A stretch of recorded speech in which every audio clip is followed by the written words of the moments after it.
Good morning সবাইকে। আগের দিন আমরা যে জোর জবরদস্তি করে টাকাটা পেয়েছিলাম, মানে দৌড় ধরে যে টাকাটা পেয়েছিলাম, পিসির কথায় সেই টাকা দিয়েই পরের দিন দুপুরবেলা হয়েছিল মাটন। পার্সোনালি আমার একটু ভালো লাগে না মাটন, বাট মা বললো যে এক পিস হলেও খেতে, তো সেই কারণে খেয়েছিলাম। দুপুরবেলা খেয়ে দিয়ে ভাত ঘুম দিয়ে দেখতেই পাচ্ছ আমরা একদম পুরো রেডি হয়ে গেছি। বলা হয়নি সেদিনকেও আমি সায়েন্স পড়তে গেছিলাম, সায়েন্স থেকে এসে তাড়াতাড়ি রেডি হয়ে নিয়েছিলাম। আর একটা ব্যাড নিউজ হচ্ছে দিদি যেতে পারেনি, কারণ ওর প্রচন্ড জ্বর এসেছিল, মানে ওর বিছনা থেকে ওঠার ক্ষমতা ছিল না।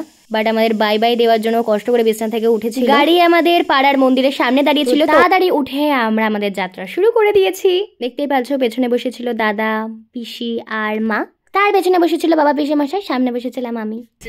চা খাচ্ছে আর ওরা একদম মানে আনন্দের সুখে চা খাচ্ছে। যদি বা আমাদের অফার করেছে, আমরা মানা করে দিয়েছি। এই যে এই পাবলিক গুলো চা খাচ্ছে আমাদের ছেড়ে। সমস্ত খাবার টাবার খেতে খেতেই আমরা কিন্তু ভেনুতে পৌঁছে গেছি।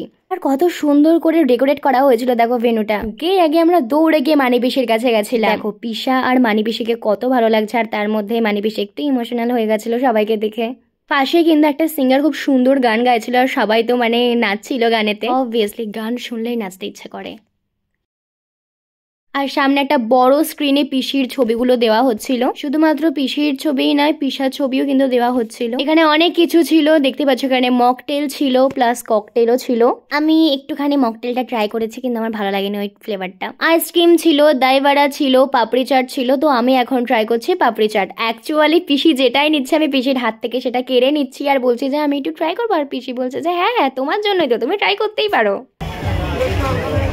পিসাদের বাড়িতে যেহেতু ননভেজ হয় না, তাই কিন্তু প্রত্যেকটা স্টার্টারই ছিল ভেজ।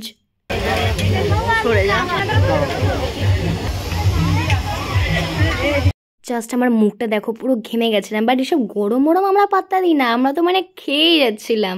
মানে ওই জাস্ট একটু ট্রাই করছিলাম প্রত্যেকটা খাবার। আমার তো আইসক্রিম খাওয়া বারণ, তাই মা আইসক্রিম নিয়েছিল, সেখান থেকে একটুখানি টেস্ট করছিলাম। তার মধ্যে দেখি পিসি আর পিসা চলে এসেছে, কারণ পিসির একটু আইসক্রিম খেতে ইচ্ছা করছে, কারণ পিসির আইসক্রিম খুব ফেভারিট।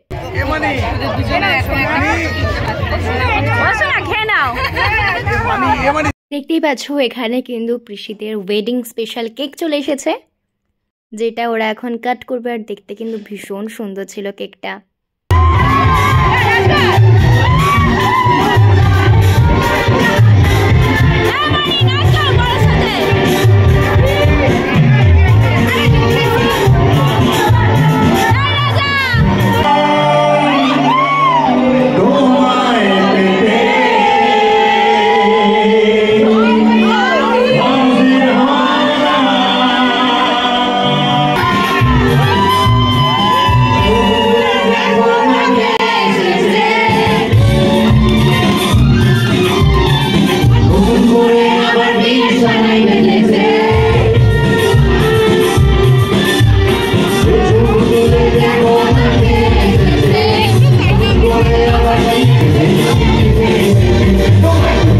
এত সুন্দর একটা মোমেন্ট কাটানোর পরে পিসে মশাইটা খেতে বসে পড়েছিল, বাট আমরা বসিনি খেতে, কারণ তখন আমাদের খিদে পাইনি। আসলে খিদেটা পাবে কি করে, আমরা এতগুলো স্টার্টার ট্রাই করেছি।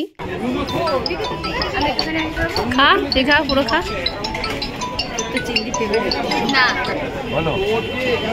খাই দিচ্ছে কত ভালোবাসা। ওখানে দুটো অপশন ছিল, মানে বুফে ছিল, আবার টেবিলে বসে খাওয়া ছিল। ওই গরমের মধ্যে তো বুফে সিস্টেমে খাওয়াটা মধ্যে বসে খেয়েছিলাম। একেই তো এতটা জার্নি করেছি, তারপরে স্টার্টার খেয়েছি, তো পেটে একটুও জায়গা ছিল না। আমি তো কিচ্ছু নিইনি। মা এখানে দেখতে পাচ্ছ কুলচা আর পানির নিয়ে নিয়েছিল, বাট আমি সেই ফিশ ফ্রাইতেই আটকে ছিলাম। তারপরে দিয়ে দিয়েছিল রাইস, ভাত, অনেক রকমের মাছ, দেন চাটনি পাপড় দিয়ে দিয়েছে। পিসে মশাই আবার একটুখানি খাবারের গন্ধ শুকতে চলে এসেছে এখানে। আর এখানে পিসি আমাকে একটুখানি সন্দেশ খাই দিচ্ছে, আমি পিসিকে একটু সন্দেশ খাই দিচ্ছিলাম। আবার চলে আসি আমরা পানের কাউন্টারে। আমি পান খাইনি, মা আর বাবার জন্যই পান নিয়েছি।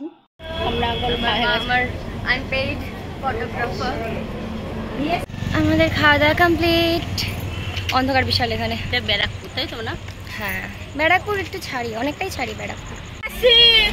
আমরা গাড়িতে উঠে পড়েছি। দুটো বাজে, দুটো 1:30 বাজে বললি? ও হ্যাঁ 1:30 একদম আমরা বাড়ি চলে এসেছি। তার পরের দিন বেলায় দিদি চলে গেছিল, দিদির সঙ্গে বাবাও গেছিল, আর তার কিছুক্ষণ পরে পিসিরাও কিন্তু বেরিয়ে পড়েছিল। আর তার মধ্যে দাদার একটু শরীর খারাপ আরো বেড়ে গেছিল, মানে ওর জ্বরটা আরো চলে এসেছিল। যাই হোক, দেখা হচ্ছে অন্য একটা ব্লগে। এখনকার জন্য বাই বাই সবাইকে।